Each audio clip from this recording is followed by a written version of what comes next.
Hey guys, today I want to talk to you about one of the most influential books that I have ever read. And it's one of those books that, it's been with me. I reread it from time to time.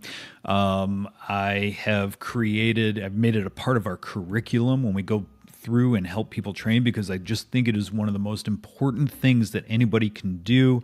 And you've probably heard of this book before because it's very popular. It was made popular by a very famous TED Talk back in the somewhere around the mid 2000s, maybe 2007, 2008, something like that.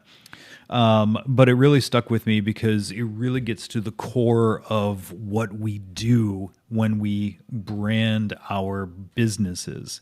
And, one of the biggest problems is that we're looking to create deeper connections with people, with our prospective customers. And if we can create deeper connections, if we can create and connect with a sense of purpose, we are, essentially going to create longer term clients, people that are going to refer business to us, and we're gonna extend the lifetime value of each one of our customers, and they're going to become raving fans, and we are going to become their people, especially in the service industry that we're in. And, this applies not just to, if you have a product to sell, but specifically for service providers like you, the independent architects and interior designers. Now, you may have heard of this book, you may have read it, and I would encourage you to, if you haven't, pick it up, read it. If you have, read it again. Every time I pick this book up and read it, I get something new. I also watch the TED Talk from time to time. So without further ado, it is Simon Sinek's Start With Why. This is one of my favorite books. And like I said, one of the most influential books that, in my 20 plus year career. And so, why do we instruct people to start with why? Well, we humanize the brand as a part of the process. When we assign different personality traits and that sort of thing, we humanize the brand because people better connect with people. We want to deepen that connection a little bit further.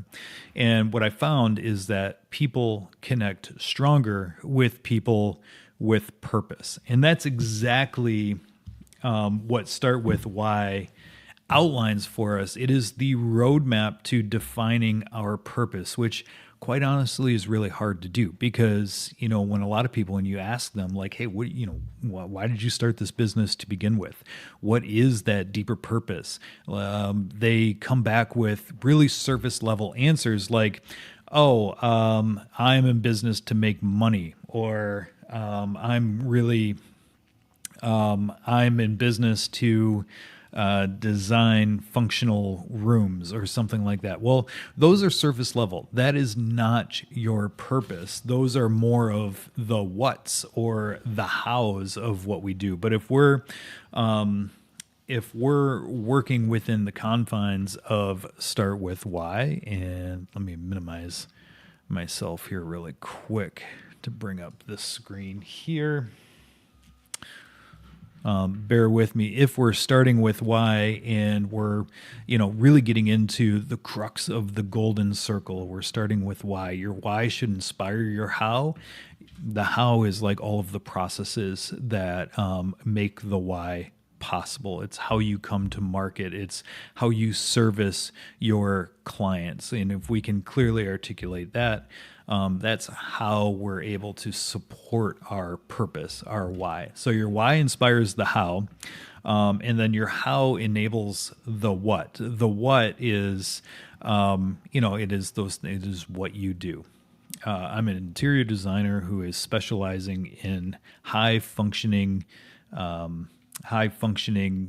kitchens for chefs, or whatever it is. But you get the point. Like, your how is going to enable your what, and then your what is definitely going to prove your why. It becomes the proof point for your purpose. You have done all of these things for these people because you exist to do something on a higher level.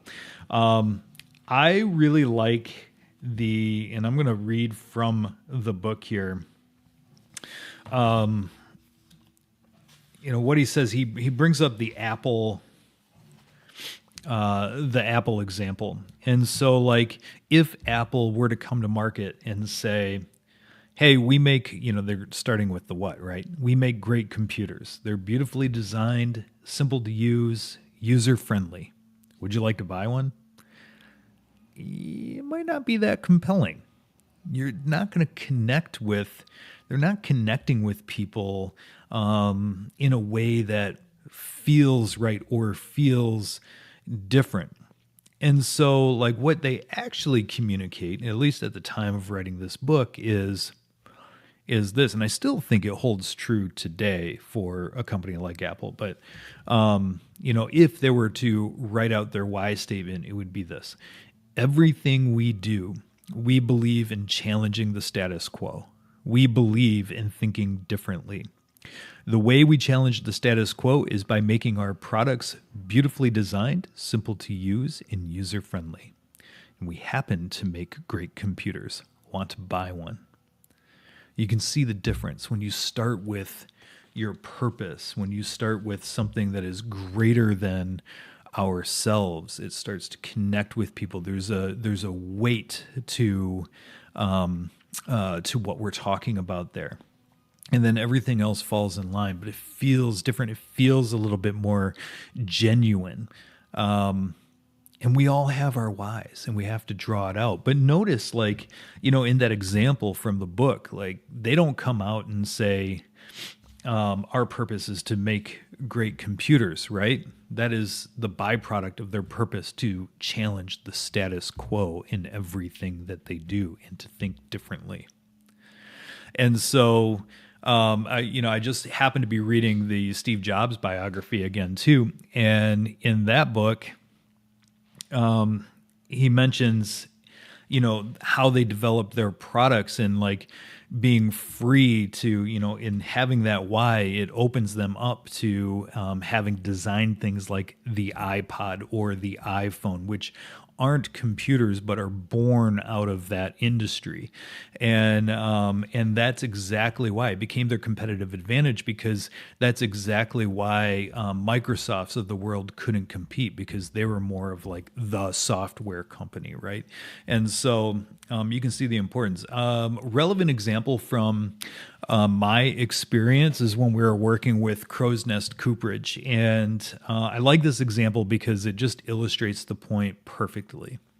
When we were working with Joe over at Croze Nest, his why easily could have been, I exist to make bourbon barrels, right? But that wasn't it at all. When we got into the discussions and into the strategy about what truly made him different, it became, I exist to make the very best bourbons for the micro distilling industry. And notice that it has nothing to do with the barrel. That's the product that he makes. That helps enable, that's the what, right? It helps, it's the proof behind what he does. But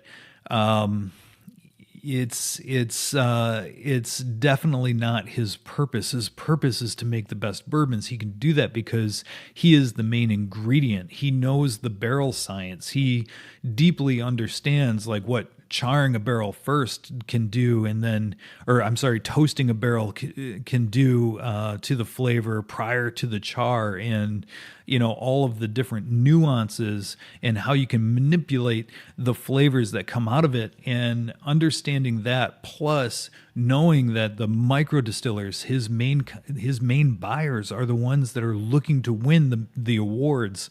Knowing all of that stuff, he can position himself as saying, hey, I am the one who exists to make better bourbons, the best bourbons for micro distillers.